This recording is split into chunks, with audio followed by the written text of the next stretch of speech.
یہ آپ کچھ لوگوں سے پوچھیں گے کہیں گے نہیں ہے. ہاں بہت سے قانون دان ہیں وہ کہتے ہیں کہ ہے. یعنی the moment they will pass that bill تو وہ اپلائی ہو جائے گا پرانے والوں پر بھی. جی وہ پچھلے الیکشن پہ جو الیکشن لاز ہیں اس کے تحت، یہ میری بھی رائے ہے، کچھ لوگوں کی بھی ہے کہ اطلاق اس کا ہو جائے گا. دوسری بات یہ ہے کہ آپ اس ملک پہ مذاق ایک کریٹ کرنا چاہتے ہیں. ایک آدمی باہر سے آتا ہے، وہ یہاں پہ الیکشن لڑتا ہے، وہ الیکٹ نہیں ہوتا تو واپس چل جاتا ہے. الیکٹ ہو جاتا ہے وہ کہتا ہے اچھا ٹھیک ہے جی اب میں بن جاتا ہوں جی آپ کے شہری بن جاتا ہوں.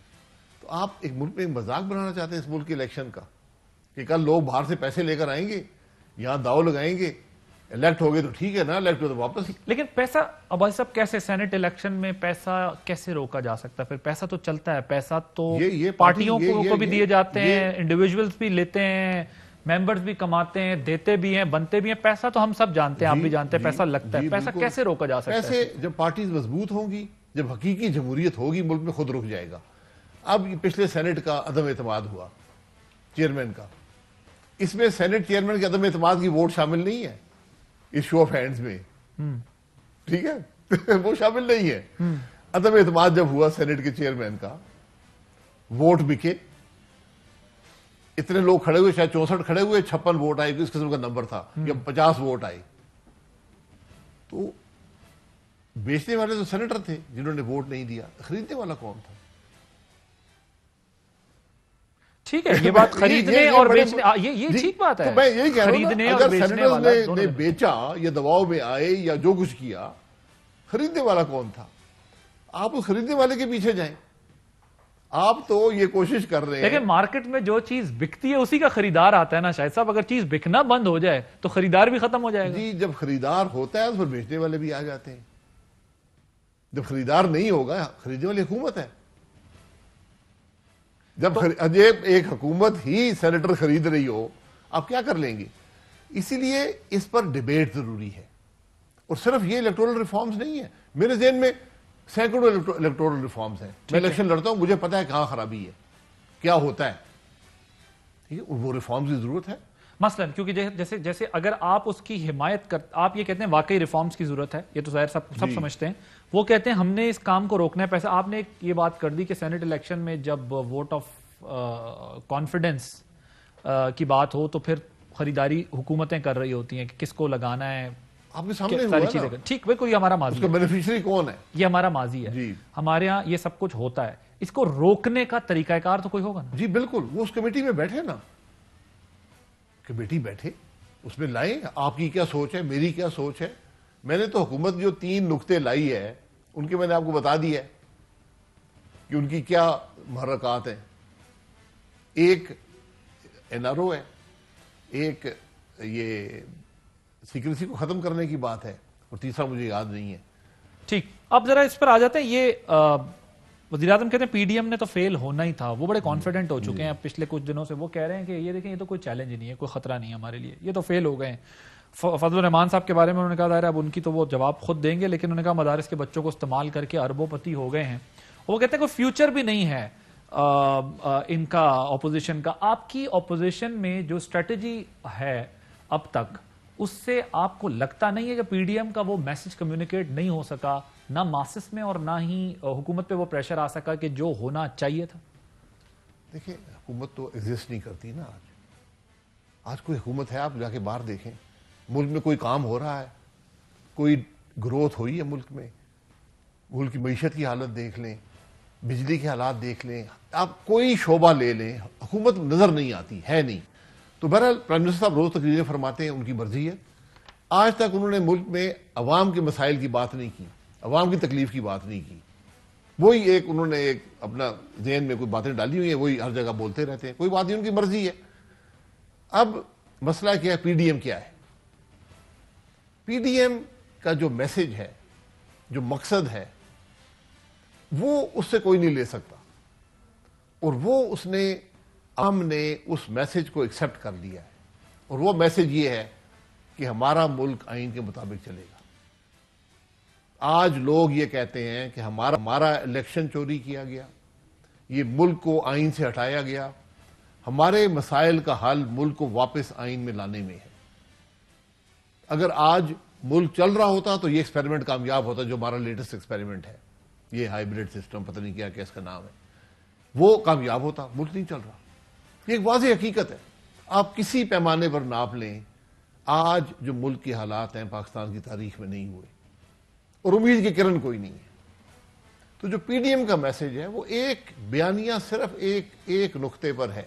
ٹھیک، لیکن اس کو آپ امپلیمنٹ کیسے کروائیں گے؟ ایک طرف ہم نے دیکھا تھا کہ دسمبر کی پہلے ڈیٹس دی گئیں کہ دسمبر تک فیصلہ ہو جائے گا. مریم بی بی نے کہا کہ دسمبر کی آخری تاریخوں میں 30 تک آپ دیکھ لیں گے کیا ہوگا. پھر کہا جنوری 31 تک کا ٹائم ہے، وہ بھی میرا خیال ہے 2 دن کی بات رہ گئی ہے ٹوٹل.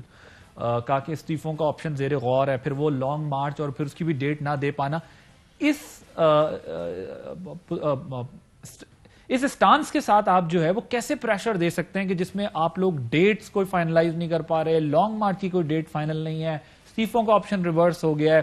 حکومت کیا پریشر لے گی؟ مطلب یہ آپ کی خواہش ہے کہ حکومت جو ہے یا ملک جو ہے وہ آئین کے تحت چلے. ہماری بھی یہی خواہش ہے، سب کی خواہش ہے کہ آئین سے ہٹ کر نہ چلے. لیکن حکومت پہ جو چیزیں، جو ٹولز پریشر ڈالتے ہیں وہ پریشر کیا ہے اپوزیشن کے؟ وہ تو پارلیمان ہو سکتی تھی جس کے اندر انہیں ٹف ٹائم دیا جا سکتا ہے، یا پھر سڑک ہو سکتی تھی. پارلیمان سے آپ لوگ باہر آئے سڑک پر، اب دوبارہ پارلیمان کا سفر طے کر رہے ہیں. وہ پریشر عوام کا ہوتا ہے.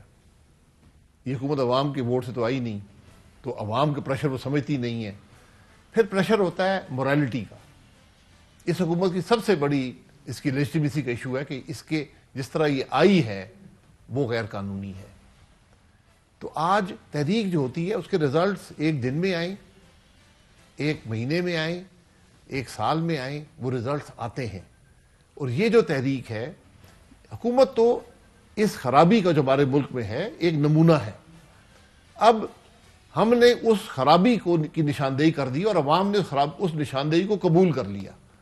انہوں نے کہا کہ ہمارے ملک کی خرابی اس معاملے سے ہے جو ہم آئین توڑتے ہیں، جو ہم حکومتیں آئین سے باہر چلاتے ہیں، جو ہم الیکشن چوری کرتے ہیں. اب یہ مستقبل میں اس ملک میں نہیں ہو پائے گا. تو اب یہ لازم ہے کہ یہ جو خرابیاں ہیں ان کو دور، جو اس کا نمونہ ہے اس حکومت کا ہر لمحہ ملک پہ بھاری ہے. تو خود تو وہ نہیں جا رہی نا سر، وہ خود تو نہیں جا رہے. اب ہم نے عوام کو موبلائز کر دیا ہے، عوام تکلیف میں ہے. ہمیں پوری امید ہے کہ تبدیلی آپ دیکھیں گے ملک کے اندر. کتنے عرصے میں؟ آپ عرصے کا دیکھیں، عرصے کی بات مجھے عرصے سے غرض نہیں ہے، یقین کریں. کچھ لوگ باتیں کرتے ہیں دسمبر جنوری، وہ بات اپنی جگہ پر ہے. لیکن تبدیلی، حقیقی تبدیلی، یہاں اقتدار کی جنگ نہیں ہے. یہاں حقیقی تبدیلی کی بات ہے، نظام کی تبدیلی. آپ 100 الیکشن کرا لیں، اگر آپ یہی نظام رکھیں گے جو آج ہے، ملک ترقی نہیں کرے گا. تو ہم نے اس کو جوڑ دیا ملک کی ترقی سے، عوام کی فلاح و بہبود سے. یہ اصل بات یہ ہے، اور وہ چیز آج عوام میں قبول ہو گئی ہے. الیکشن چوری ہونے کی بات ہوتی ہے، میں آپ کو حقیقت سے کہتا ہوں اگلے الیکشن میں لوگ اسلحے سے اپنی ووٹ کا دفاع کریں گے، چوری نہیں ہونے دیں گے. آپ دیکھیں گے یہ بات، لوگ اسلحے سے اپنے ووٹ کا دفاع کریں گے. تو یہ تو سر اس وقت الیکشن ڈے والے دن تو بڑا خون خراب ہو سکتا ہے، کیونکہ یہاں پر تو حسب توفیق ووٹ چھینے اور لیے جاتے ہیں. آپ کو دھاندلی نہیں کرنے دیں گی، میں آپ کو بتا رہا ہوں. لوگ اب سمجھتے ہیں کہ الیکشن چوری ہونے سے ہمیں آج تکلیف ہے، الیکشن چوری ہونے سے ہمارا ملک آج پسماندہ ہے. لیکن شاہد صاحب ہمارے ہاں لوگ اس طرح تو احتجاج کے لیے اپوزیشن کی تحریک سے کبھی، یہ بات ٹھیک ہے کہ پریشر بلڈ اپ ہوتا ہے، 2014 کا دھرنا ہوا پی ٹی آئی کا، اس وقت کچھ نہیں ہوا، بعد میں آپ کی حکومت کے لیے پرابلم بنی. آج آپ کہہ رہے ہیں کہ ہم نے ایک پریشر بلڈ اپ کر دیا ہے، عوام کو یہ میسج دے دیا ہے، بتا دیا حکومت کے لیے مشکل شروع ہو گئی ہے. لیکن ہاں لوگ اس طرح نہیں نکلتے کہ وہ حکومت گرا دیں، اور جو جلسوں میں ہمارے یہاں اس طرح لوگ نہیں نکلتے. وہ الیکشن میں کیسے جو ہے وہ بندوق کے ذریعے اپنا ووٹ بچاتے پھر رہے ہوں گے. حکومت کی مشکل شروع سے میرا غرض ہی نہیں ہے. میں نے بھی حکومت چلائی ہے نا، میں بھی حکومت جانتا ہوں. آج کوئی حکومت نامی چیز نہیں ہے. کوئی حکومتی فیصلہ بتا دے جو عوام کے لیے ہو، جو ملک کے لیے مثبت ہو. ایک کام بتا دیں 2.5 سال میں جو ملک میں مثبت کام ہوا ہے. میں آپ کو منفی کاموں کی لسٹ شروع کروں گا، آپ کا پروگرام ختم ہو جائے گا.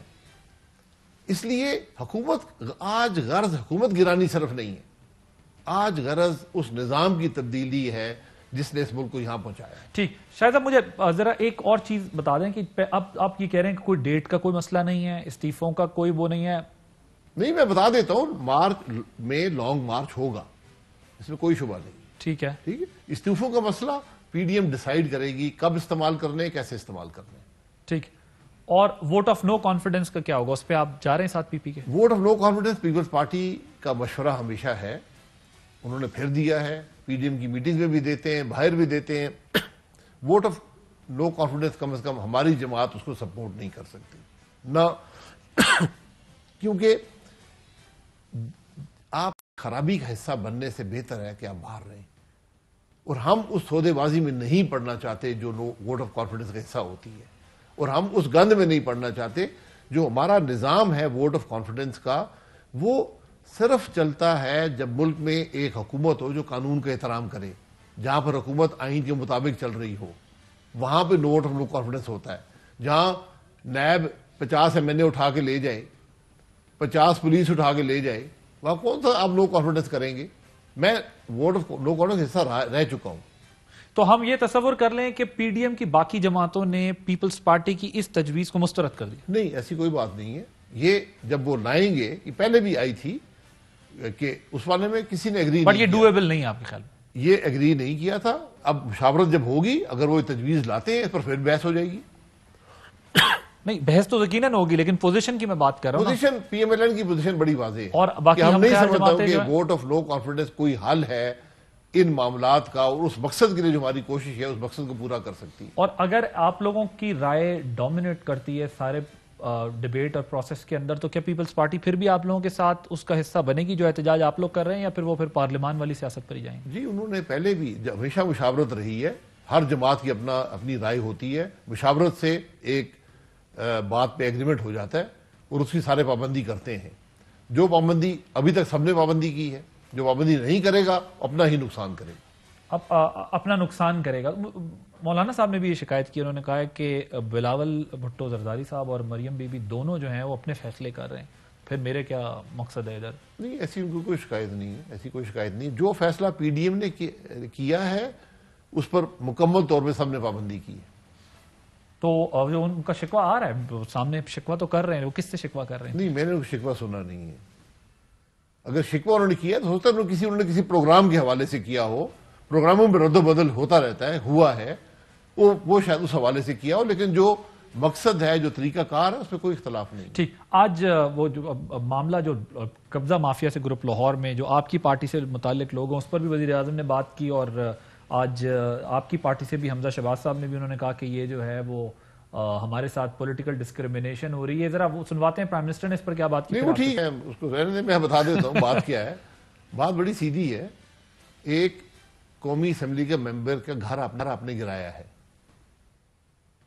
یہ آج تک پاکستان کی تاریخ, سیاسی تاریخ میں نہیں ہوا. اس نے کوسچن آف پریویلیج کیا ہے. حکومت کے وزیر نے وہاں پر صرف گالیاں نہیں نکالی, باقی ہر الزام اسے دنیا کا لگایا, کیونکہ اس کو کوئی رائٹ نہیں تھا. اسپیکر نے اجازت دی. یہ بدقسمتی ہے. آپ نے مسئلے کو حل کرنا ہے, حقائق سامنے لانے ہیں, اس کا موشن ایڈمٹ کریں. پریویلیج کمیٹی میں حکومت بھی آئے, وہ بتائے اس نے کون سی زمین پہ قبضہ کی ہے. بات تو پھر ہوگی نا. میں آپ پہ الزام لگاتا ہوں, میں عمران خان پہ الزام لگاتا ہوں اس نے بنی گالہ میں 300 ایکڑ پہ قبضہ کر لیا. جھوٹا الزام ہے نا. یہ سچا ہے پتہ نہیں, حقیقت پتہ چلے گی جب آپ کمیٹی میں بیٹھیں گے. میں ثبوت لاؤں گا کہ جناب یہ عمران خان صاحب نے قبضہ کر لیا. وہ کہیں گے, وہ دکھائیں گے اپنا ریکارڈ کہ میں نے قبضہ نہیں کیا. آپ کسی کو انہرڈ ایک وزیر کے کہنے پہ آپ اس بات پہ چل پڑیں. 5ویں دفعہ وہ زمین بکی ہے جو اس آدمی نے خریدی ہے. 5 دفعہ, اس سے 4 دفعہ بک چکی تھی, 5ویں دفعہ خریدی ہے. ہائی کورٹ کیا کہہ رہا ہے اس کے بارے میں؟ سو موٹو نوٹس لیا تھا ثاقب نثار صاحب نے. سپریم کورٹ کا فیصلہ کہ نہیں یہ زمین ٹھیک ہے. بھائی میں پھر بھی کہتا ہوں, اگر آپ کے پاس کچھ ہے, سٹینڈنگ کمیٹی, پریویلیج کی سٹینڈنگ کمیٹی, اس میں لے آئیں. پریویلیج کمیٹی جو پارلیمان کی ہے اس پہ الزام لگائیں. اگر وہ الزام ثابت ہوتا ہے تو آپ کی بات درست ہے. اگر وہ ثابت نہیں ہوتا تو یہ بدترین وکٹمائزیشن ہے پالیٹکس میں. آج تک شاید دنیا میں ایسا نہیں ہوا کہ کسی پارلیمان کے ممبر کا گھر اس طرح گرایا گیا. ٹھیک. سر یہ بتائیے گا, جو براڈ شیٹ کی کمیٹی بنی, آپ لوگوں نے جسٹس عظمت سعید شیخ صاحب پر اعتراض کیا, وہ تمام باتیں اپنی جگہ ہیں. آپ لوگوں نے اس پر ظاہر سر محل بھی آ گیا, انہوں نے حدیبیہ مل بھی کھولنی ہے. اگر تحقیقات وہ کر لیتے ہیں جو بھی, اگر کوئی چیز گڑبڑ نہیں ہے تو پھر فکر کرنے کی تو ضرورت نہیں ہے, پھر تو ظاہر ہے اس سے کوئی فرق تو نہیں پڑے گا جب تک کوئی غیر قانونی کام نہ. آپ لوگوں کو کیا لگتا ہے کہ یہ پاناما کی طرح کا کوئی نتیجہ نکل آئے گا اس کا؟ یہ ایک وہ ہے. سر اس میں بہت سے سوالات ہیں. یہ پاناما نہیں ہے, یہ کرمنل آفینس ہے, یہ کرمنل آفینس ہے. آپ نے یہ کمیشن کے ذریعے اس کو چھپایا نہیں جا سکتا. ایک ایگریمنٹ کرتا ہے وہ ادارہ جو خود احتساب کرتا ہے, وہ کرمنل کانٹریکٹ کرتا ہے. جو آدمی پروسیکیوٹر جنرل ہے, جب آربیٹریشن ہوتی ہے اس کانٹریکٹ کے تحت, وہ براڈ شیٹ کا وٹنس بن کے آتا ہے. آپ اس کو پیسے دیتے رہتے ہیں. آپ نے جو کانٹریکٹ کیا وہ یعنی 3 دن پرانی کمپنی سے آپ کانٹریکٹ کر رہے ہیں. 3 چیئرمین نیب کی سٹیٹمنٹس اس آربیٹریشن میں آئی ہیں, تینوں متضاد ہیں. پھر آپ نے پیسے دیتے رہے. پھر آپ نے یہاں جی آئی ٹی بنائی. اس نے کہا جی ہم نے $800 ملین نواز شریف کا ڈھونڈ لیا ہے, 100 ملین ہمیں مل گیا ہے. تو براڈ شیٹ نے کہا کہ جناب 100 ملین مل گیا تو 20 ملین تو میرا حصہ ہے. اس نے کہا جناب یہ آپ کی جی آئی ٹی کہہ رہی ہے عدالت میں, اس کی بیسس پہ آپ کنوکٹ کر رہے ہیں میاں نواز شریف کو. تو اگر آپ کو 100 ملین مل گیا تو 20 کانٹریکٹ کے تحت 20 ملین میرا ہے, میرا ادا کریں. آربیٹریشن نے اسے ایگری کیا, ان کے 20 ملین وہاں اوارڈ ہو گئے, $65 ملین ان کو مل گیا. آخری جو کیس تھی, ابھی اوارڈ فیصلہ ہوا نہیں ہے, یہاں سے پیسے ای سی سی اور کیبنٹ کے اپروول سے بھیجے جاتے ہیں ایمبیسی کے اکاؤنٹ میں. ایسا کبھی ہوا ہے؟ ایمبیسی کے اکاؤنٹ میں کس نے پیسے بھیجے؟ ای سی سی اور کیبنٹ. وہ ریکارڈ بتاتا ہے کہ کبھی بھی ایمبیسیز میں اتنا پیسہ نہیں رکھا نہیں گیا, یہاں سے پیسے بھیجے گئے. وہاں سے جو لیکن وزیر اعظم کہتے ہیں, میں پچھلے ہفتے ان کا انٹرویو بھی کیا, وہ کہتے ہیں اگر ہم نہ دیتے, کیونکہ وہ ایکسپٹ تو آپ لوگوں کے دور میں ہی ہوا نا, پچھلے دور میں وہ جب کیس ہم ہارے براڈ شیٹ سے, تو اس کے بعد تو یہ ڈیو تھا. انہوں نے کہا £5,000 پر ڈے کا ہمیں پے کرنا پڑتا, ہم کیوں نہ پے کرتے. میں نے پوچھا آپ کی کوئی ریزرویشن ہے؟ انہوں نے کہا کہ نہیں. معذرت سے تو مان لینا کہ ہم نے پیسے بھیجے, مان لیں. وہ مان رہے ہیں جی, مان لیں. اس کی تو تاریخ بھی ذرا بتا دیں. اور ایمبیسی کے اکاؤنٹ سے اجازت کس نے دی, وہ پیسے ویور کس نے دیا؟ سر وہ تو یہ ایکسپٹ کر رہے ہیں, وہ 31 تاریخ کا کوئی ایکسپٹ نہیں کرتے. یہی تو سارے حقائق ہیں. وہ کہہ رہے ہیں پھر یہ بتا دیں کہ وہاں سے وکیل آ کر ان کے دفتر میں لوگوں سے ملتے رہے. موسوی کی کالیں ہوئی عمران خان کے ساتھ, یہاں سے وزیر ان کو رابطہ کرتے رہے کہ جی ہمیں بھی حصہ دے دو بیچ میں سے تھوڑا. اس نے فوج کے ایک جرنیل پہ الزام لگایا کہ مجھ سے آ کے کمیشن مانگی, تو کمیشن اسی پیسے سے ملنی تھی جو پیسہ اس کو مل رہا تھا. یہ معاملہ اتنا سیدھا نہیں ہے. بیچ میں یہ سارا, میں تو صرف یہ کہتا ہوں آپ جو مرضی کریں. میں توقع یہ رکھتا ہوں کہ آپ نے 20 سال میری بےزتی کی ہے, ہر قسم کا الزام مجھ پہ لگایا ہے. کبھی $1 بلین کی آپ نے بات کی ہے, جو اسی وزیر اعظم نے بات کی ہے, جس کا اس میں لکھا ہوا ہے اسی وٹنس نے کہ یہ کوئی $1 بلین نہیں ہے. آپ معذرت تو کر دیں مجھ سے یار کہ ہم نے 65 بلین 10 ارب روپیہ ملک کا ضائع کر دیا, ہم آپ کے خلاف کچھ نہیں ڈھونڈ سکے, 20 سال ہم لگے رہے ہیں. معذرت تو کر دیں نا. ٹرانسپیرنسی انٹرنیشنل کی رپورٹ کے مطابق پاکستان 4 درجہ کرپشن انڈیکس میں بڑھا ہے. کیا کہاں مطلب ظاہر ہے آپ آج کی حکومت کو کہیں گے, آج کی حکومت پچھلی حکومتوں کو کہتے ہیں کہ جی چونکہ وہ قرضہ تو وہ سب نظام نہیں بن سکا, ادارے نہیں بن سکے. کن جگہوں پر ہم کام کرنے کی ضرورت ہے جہاں سے ہم پاکستان کو واقعی اس بدنامی سے بچا سکیں کہ کرپشن انڈیکس میں ہمارا کوئی نمبر بہتر ہو جائے, بجائے اس کے کہ ہم اسی میں جو ہے وہ اپ گریڈیشن ہوتی رہے ہماری کہ ہم اب کرپشن اتنی بڑھ گئی, اب کرپشن اتنی بڑھ گئی. کیسے ہم اپنے ملک کو اس کرپشن جیسی لعنت سے بچا سکتے ہیں؟ Broadsheet. جس ملک کے احتساب کا ادارہ کرپٹ ہو وہاں کیا بچے گا؟ یہ اس لیے آپ کا انڈیکس یہاں پہنچتا ہے. جس ملک کے احتساب کا ادارہ خود کرپٹ ہو, اور یہ آج حقیقت ہے, اس ملک کا سب سے کرپٹ ترین ادارہ نیب ہے. جتنی کرپشن آج فیڈرل گورنمنٹ میں ہے، پروونشل گورنمنٹ میں ہے، اس کی مثال پاکستان کی تاریخ میں نہیں. میں یہ پورے دعوے سے کہتا ہوں، اور یہ حقائق آپ کے سامنے آئیں گے. کون سی منسٹری ہے جہاں سکینڈل نہیں ہے؟ ہم نے 5 سال حکومت کی ہے، لائیں نا، لائیں. ہم پہ الزام لگائیں، میں دیکھتا ہوں، میں آپ پہ بھی الزام لگاتا ہوں. آئیں نا، چینی سے شروع کریں، آٹے پہ آئیں. کون سی منسٹری ہے نا سکینڈل نہیں ہے؟ اتنے بڑے بڑے سکینڈل ہیں، اور سینکڑوں ارب روپے کے سکینڈل ہیں. وہ صرف نالائکی نہیں ہے، آج ملک کو آپ نے تباہی کے دھانے پہ پہنچا دیا ہے. تو یہ ٹرانسپیرنسی انٹرنیشنل جو ہوتے ہیں، یہ ادارے جو ہوتے ہیں، یہ بہت سے فیکٹرز کو سٹڈی کرتے ہیں. پرسیپشن انڈیکس ہے. جب پرسیپشن یہ ہو کہ ایک ملک کا وزیر اعظم باتیں کر رہا ہے جن لوگوں نے ایوارڈ جیتا ہوا ہے ملک کے خلاف، اس کے وکیل آ کر آپ کے دفتروں میں بیٹھ رہے ہیں، وزیر اعظم کے دفتر میں بیٹھ رہے ہیں. Thank you very much. Shahid Khaqan Abbasi صاحب تھے ہمارے ساتھ. اور Fly with PIA and save gold. Register now. Scan QR code and register yourself to get gold and loyalty benefits. Powered by ARY Sahulat Wallet.